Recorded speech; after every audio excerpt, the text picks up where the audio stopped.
pleasure to be here in this wonderful course, and I'll be talking about a few things about corneal haze after surface ablation and a little bit about regression after LASIK. So, surface ablation means PRK, LASIK, alcohol-assisted, or epipolis, laser in situ keratomiliosis, and all these things have evolved because we have seen haze in PRK.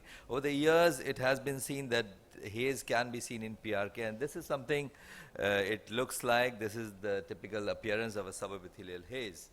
And the risk factors can be higher ablation, high refractive error correction, retreatments, previous corneal surgery, poor ocular surface, and basically it is the exaggerated corneal healing response, and it is actually the interaction between the inflammatory mediators of the tear film and the keratocytes that results in fibroblast formation, and that results in a haze.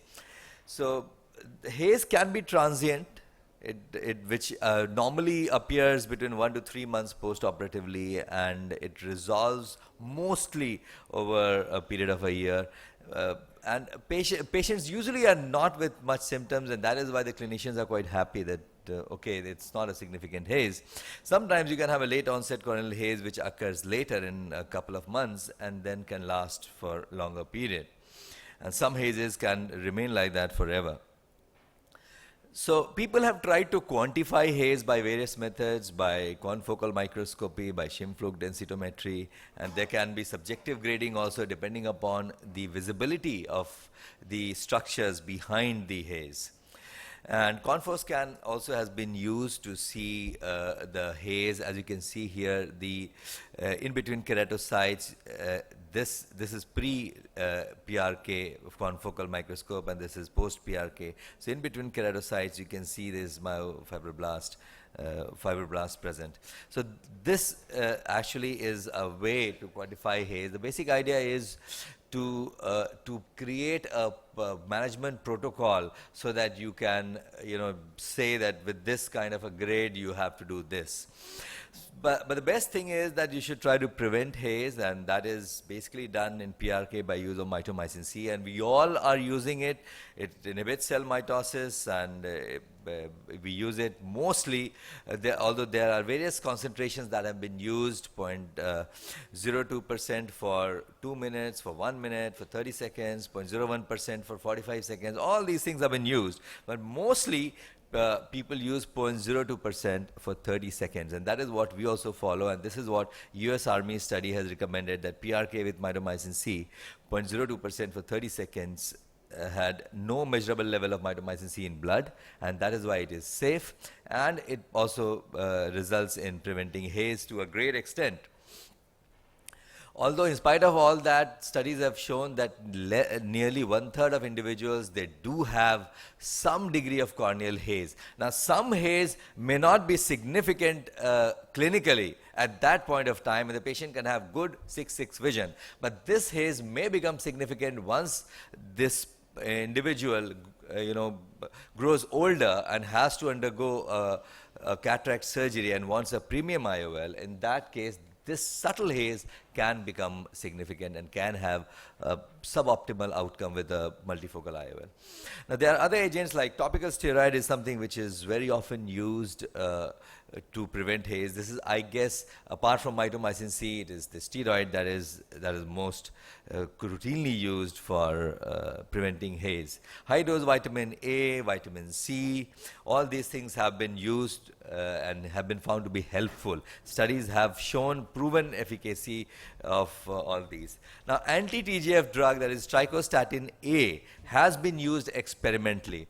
And normally what happens that there is a TGF beta 1 and beta 3 for the healing response. Now the T1 has been shown to drive the corneal keratocytes to differentiate into myofibroblast, and T3 inhibits the fibrotic markers.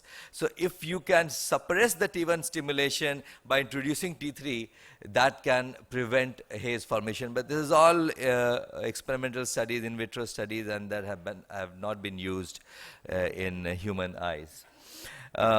as this study shows that, as I was mentioning earlier also, that 1/3 of individuals do have some amount of haze in spite of mitomycin C and ascorbate, which may not be significant clinically at that point of time, but later it may become significant once the patient has to have a premium IOL in the eye. And but what all these modifications of surface ablation have been shown, even the trans epithelial PRK, the double stage, 2 stage, the 1 stage, all have shown some degree of haze with correction. And if there is a haze, then there are 2-3 things that you can do. One is that you can do a superficial debridement, use topical mitomycin C. You can polish it with diamond burr. It is, unfortunately, I haven't put the video. I've done it in a case. And diamond burr has been used routinely for pterygium excision. When you remove the pterygium, whatever scar is there, whatever irregularity on the cornea is there, you can polish and make it smooth and regular by use of diamond burr. The same can be used in these cases. And of course, you can do a PTK with mitomycin C. So this was something about haze, and a little bit more that I've been asked to present is about post-LASIK regression. Now, regression means you have corrected an individual with LASIK, the refractive correction has been done, and now the patient has come up after some time, after months and years, with some refractive power, requiring glasses, requiring contact lens, and basically regression has been shown to be caused by increase in central epithelial thickness, or there can be a keratocyte hyperplasia or hypertrophy. There can be a corneal forward shift. There can be corneal ectasia. So all these can result in some degree of corneal refractive regression after refractive procedure. And if you have a regression because of the refractive power coming in without any ectasia, in that case you can do you can relift the flap and you can do a re-LASIK. Now, the microkeratome flaps are easier to be relifted than the femtosecond laser flap because of, obviously, because of the configuration of the peripheral part of the flap. Now, once you lift the flap, you can ablate it and you can reposit the flap back.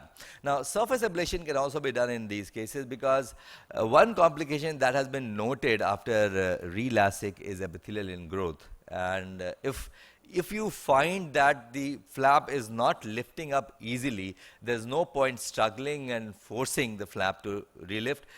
You can go ahead and do a surface ablation in order to prevent the epithelial ingrowth because of that.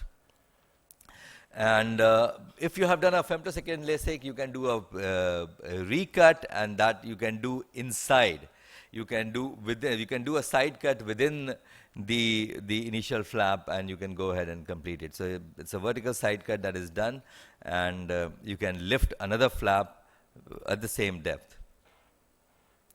So, and if you have a regression because of ectasia, which can be seen, you can have ectasia because of higher ablation, because of inappropriate selection of case, because of some more factors which perhaps we are not aware, because sometimes ectasia has been seen even in conditions which were absolutely fit for refractive procedure, and they had ectasia. So the individual ocular surface, individuals mediators in the tear film, the hormonal changes, all these things can be factors that can lead to ectasia in spite of taking all the precautions. And if there is an ectasia, in that case you can do a RGP contact lens fitting, and that is the mainstay for any case of ectasia. It provides a very good vision. And if the patient is not willing for contact lens fitting, then intracorneal ring segment is one good option which can be tried in all these cases.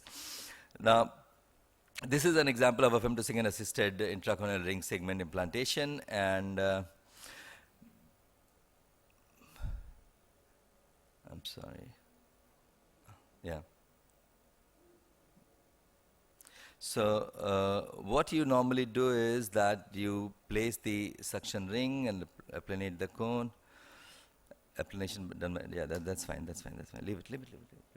Leave it. And then the radial incision is opened up. The initial part of the track is opened up with this mechanical separator. And once you have done it, then you can place the intracorneal ring segment. And once you have placed the intracorneal ring segment, you can debride the central part of the epithelium within the ring segment, and you can do cross-linking. So this is one good option if the patient is not tolerating contact lens. Just one point I would like to highlight here is that in case of post-LASIK ectasia, it's better. Most of the time they have astigmatic errors. So in those cases, we have to judge what type of ring segment we have to use. In order to correct astigmatism, in all these cases, it's better to use one segment or asymmetric segments of intracorneal ring segment. Thank you very much. Thank you, Professor Rajesh. Are there any questions? Our last, but not the least,